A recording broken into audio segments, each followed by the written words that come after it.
the Super Mario Brothers movie. So, Super Mario Brothers movie, of course, is the story of Mario, an Italian plumber, an affable, lovable, short, cute little guy with a mustache and a red cap and overalls, who lives in the Bronx or Brooklyn, I think, some kind of New York associated place, with his brother Luigi, where they've set up their small plumbing business. And right after they get started, trying to make their way as a small business, one of them unknowingly tumbles into a pipe deep under the city, which transports them through a magical land called the Mushroom Kingdom. And of course, there they meet Princess Peach and Toadstool and Bowser and all of the characters that you know and love from the Mario video games. This collaboration between Nintendo and Illumination was very thorough. They've taken a lot of time to put this feature together. And believe it or not, it comes out to a 90-minute romp. You'd think such a big, grand thing would take a really long time, but it's really fast. The film stars Chris Pratt as Mario, Charlie Day as Luigi, Jack Black as Bowser, Anya Taylor-Joy as Princess Peach, and a bevy of other fantastic voice actors. The movie is the Super Mario Brothers movie. Andy, what'd you think? So I think there's things that work well about this and then some things that don't. Number one, it's important to keep in mind who this is for. This is very much a kids movie and like aimed at young audiences, like probably between the 5 and 10 crowd.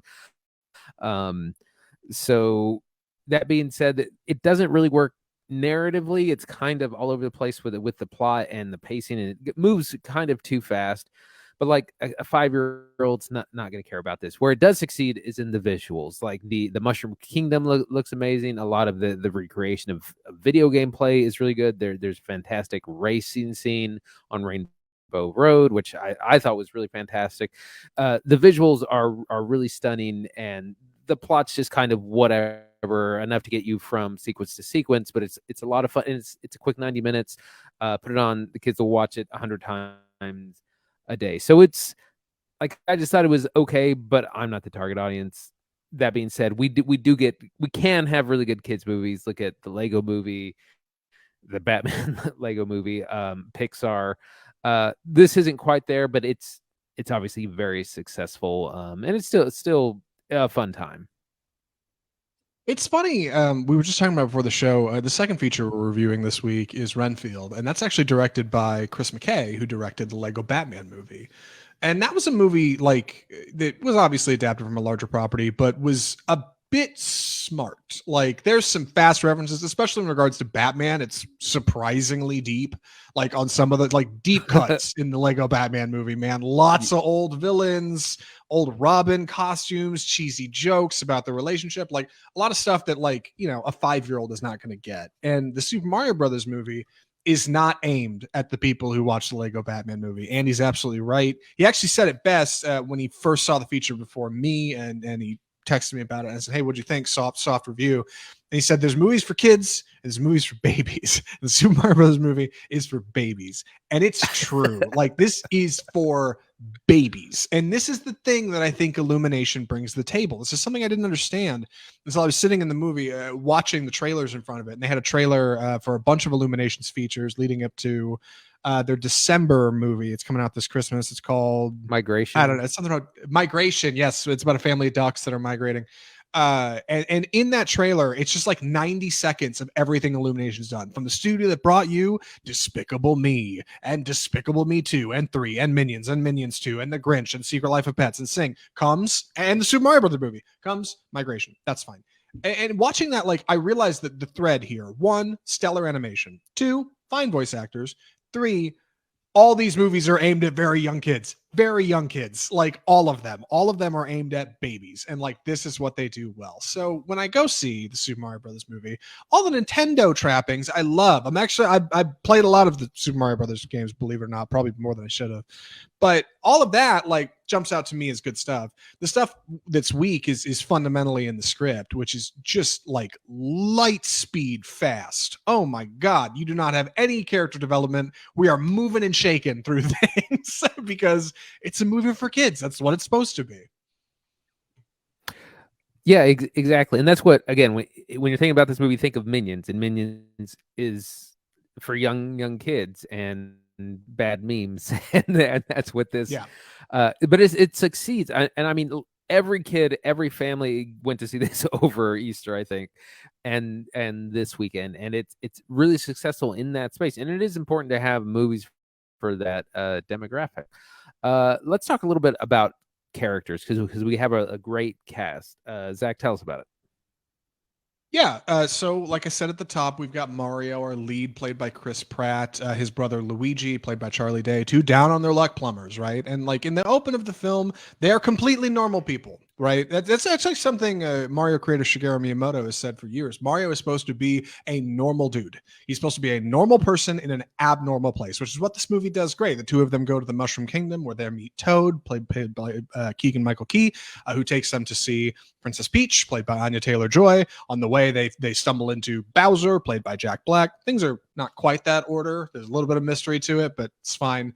And before we know it, we're on our way. We meet Donkey Kong, played by Seth Rogen, like a cast of likable American actors, save for Anya Taylor-Joy. I think she's British, but otherwise, like everybody here is pretty interesting, believe it or not. Like all of these characters have some kind of deeper aspect to them that makes them fascinating. Luigi is a coward, like quaking in his boots, scared of everything.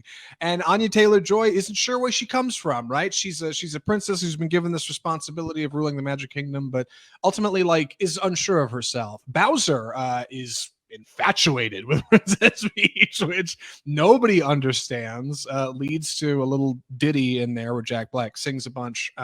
Heard that song made the Billboard Top 100 today. That's insane.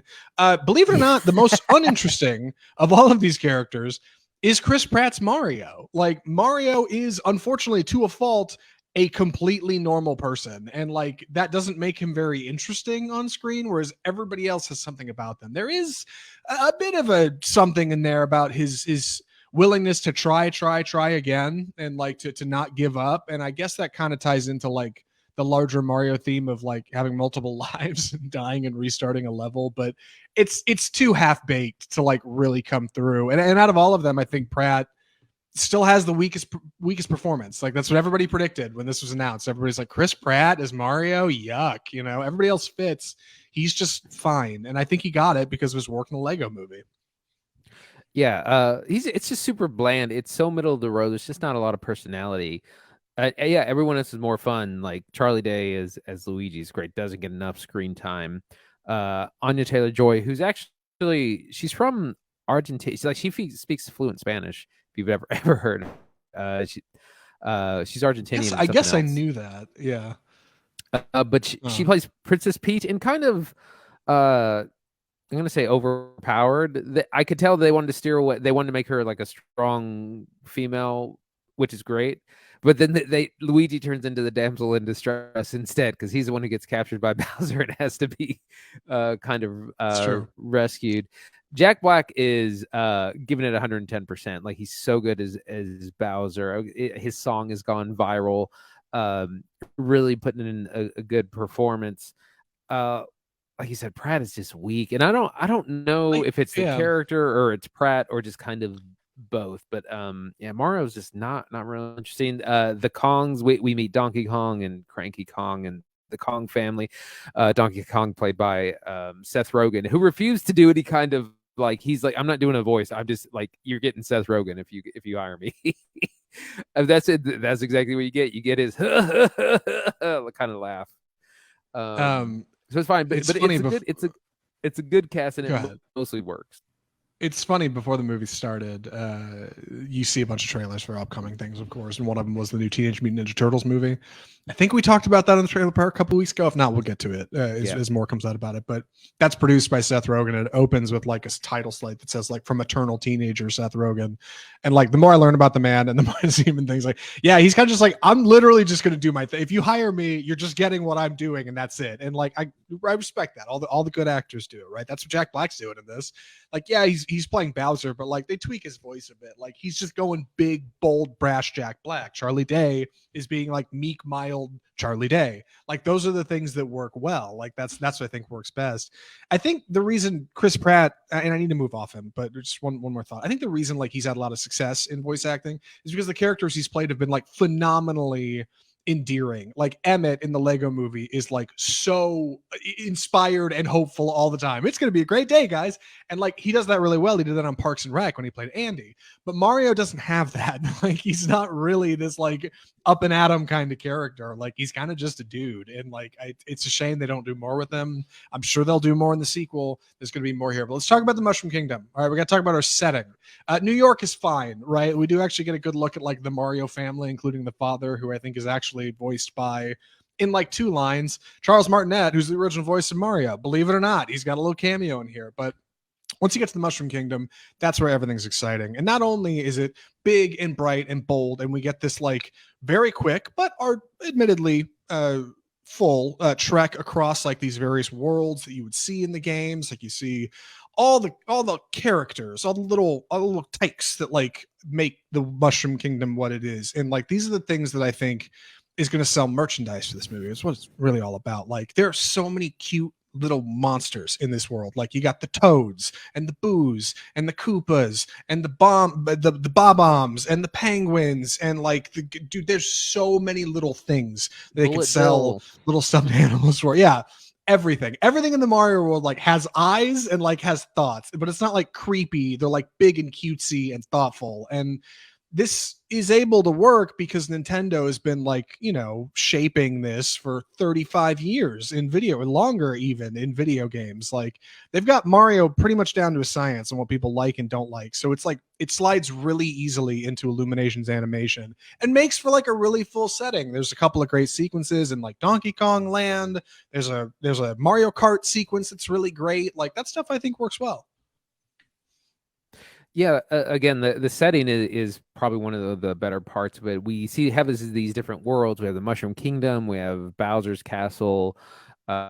We briefly visit like the Ice Kingdom, and it's eye popping and it's fun, and that's part of again the setting. It's a fun place to be. Tons of colors. They're going to sell so much merchandise, and if people don't know, the merchandise is really where money can be made for a film franchise. That's why Star Wars has been geared younger and younger in the last decade or so, because you can make 3 times as much off the merchandise as you can from the movie. I did also want to mention one of the things that really charmed me is the use of like tying in elements of playing the game into the world of the Mushroom Kingdom. When Peach and Mario first kind of set out to go save Luigi, Peach says, well, hold on, I want to test you first. And she like hits a question block and like this giant item course comes out that Mario has to like run. It looks like an obstacle course to prove that he's like worthy to participate, whatever. And it looks just like a Mario level. And it's got like all the traps and the falling blocks and the bullet bills and all the piranha plants, all the things it's supposed to have in there. And she explains before he runs it, hey, eat a mushroom and you'll grow big and strong, like Popeye, right? Like you get a power up, but if you get hit, you shrink back down. And like if you eat a fire flower, you'll get the ability to throw fireballs. And if you grab a star, you'll get all that. Like helps flesh out the world, I think, for kids and makes it feel like so much more tangible. Because not only is this like a real functioning place, there's like there's an economy of like power and items in it that you can participate in. And like I think that's neat. Like I think that's great for a kid's flick. Like it really threads a needle of making something that feels like full and whole, but also being 90 minutes, like just visually appealing, very quick, very charming. You got a fun song from Bowser in there, boom, credits, right? Like you can't go wrong. Yeah, the runtime I think really helps it, because despite its kind of narrative issues and where it's a little all over the place, it goes by so fast. It just works. If this were 2 hours or anything close to that, I would be like dying probably halfway. But it's over and done with quick enough. Like I said, it's going to be a great 90 movie for the kids. They're going to wear out, if they could wear out the VCR player or the DVD player, that's what you would do. It's true. Only other thing I wanted to mention before we get to final thoughts is the music. An entire medley of all kinds of tracks from across the Mario franchise. Composer Koji Kondo has been paid great tribute. He didn't actually compose the soundtrack to this, but I forget the name of the guy who did. He pulled like all of that old stuff and like mixed it together and came up with new variations. And like, there's so much Mario music in this movie, like you can't even get to it all. Some of it like just flies by. It's in one quick scene, and then you're on to another track. That stuff worked great. Like I think pulling from Nintendo's like rich IP, like as much as possible, really is going to make something that feels bigger and bolder. And I think that's a big part of the reason the Super Mario Brothers movie stands apart. At least in name anyway, and selling tickets. Oh my God, families are going to see this thing. Couldn't have picked a better weekend. Easter weekend, great time. Any other thoughts, Andy, for recommendations? No, I think I'm ready. Andy, would you recommend the Super Mario Brothers movie? Yeah, I would. For most people, for fans of the genre, if you grew up playing video games, I know I had an original NES and played the original Mario Brothers. There's a lot to appreciate. It's great for kids. It's great for the family. It doesn't really. It has a lot of narrative issues, plot things, but that's something a stickler is going to be more about. Most people are going to enjoy it. It's fantastic visually. There's good performances from everyone except Chris Pratt, and fun for the whole family. Keep in mind, it is a kids' film. It's for kids, young kids. But so yeah, same. I'd say this is a great time if you want something real light. Like this is good for an adult. This is a good like throw it on while you're doing laundry movie, like because it moves real fast and before you know it, 90 minutes is done. Like it's great, keeps your attention. Fine. If you got kids, oh dude, like they're gonna love the Super Mario Brothers movie. It's great. Like this will be the kind of thing they're like, please buy me the Blu-ray and I'm gonna run it 10 times. Right? Like whatever. I don't know what service gets Illumination's movies. Maybe Peacock. I'm not even sure, but like they're gonna sell subs on the back of this. If you are a video game fan and you're a lonely gamer who doesn't have a lot going on and is excited to see the new Super Mario Brothers feature, you're going to be disappointed because it is not for you. Like all the video game trappings are great, but like it is so not aimed at you at all. Like they are aiming for children, and for what it's worth, they hit the target almost perfect.